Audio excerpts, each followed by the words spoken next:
ఇప్పుడు యాక్చువల్లీ మా తాతగారు రివ్యూవర్, కొలన్ బ్రహ్మానందరావు గారు అంటే రివ్యూవర్ సర్కిల్స్లో అందరికీ తెలుసు. ఇప్పుడు ఉన్న సీరియస్ జర్నలిస్ట్ ఎవరిని అడిగినా చెప్తారు కొలన్ బ్రహ్మానందరావు గారు ఎవరంటే. సితారా అనే ఒక మ్యాగజైన్ ఫస్ట్ స్టార్ట్ అయినప్పుడు వెరీ బిగినింగ్ స్టేజెస్లో ఆయన ఎడిటోరియల్ వర్క్ చేసేవాళ్ళు. ఆ టైంలో ఆయన రివ్యూస్ రాసేవాళ్ళు.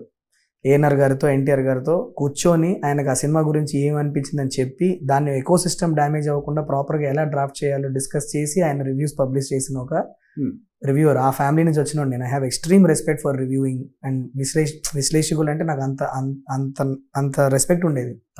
But now it is become a buffoonery.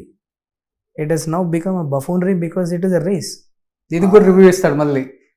I don't care. To be very honest, I stopped giving my attention to it because it's okay. We've had enough. అంటే clear గా వాళ్ళు audience ఒక sync లో లేరు అన్న విషయం అయితే చాలా క్లియర్ గా తెలిసిపోతుంది.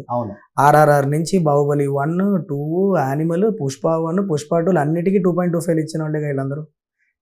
ఇవాళ మన రీసెంట్ గా వర్కౌట్ అయిన ఏ సినిమా కన్నా బెటర్ రివ్యూ ఇచ్చారా? అవును. You're only nit picking, you're only picking up. కోడిగుడ్డు మీద ఈకలు బిగినట్టు ఒక 2 గంటల 15 నిమిషాల సినిమా నువ్వు ఎంజాయ్ చేస్తావు. ఒక 5 నిమిషాల సినిమా నువ్వు ఎంజాయ్ చేయకపోతే నువ్వు 5 నిమిషాలు నువ్వు ఎంజాయ్ చేయని 5 నిమిషాల గురించి అరగంట సేపు నీ రివ్యూలో మాట్లాడుతున్నావు.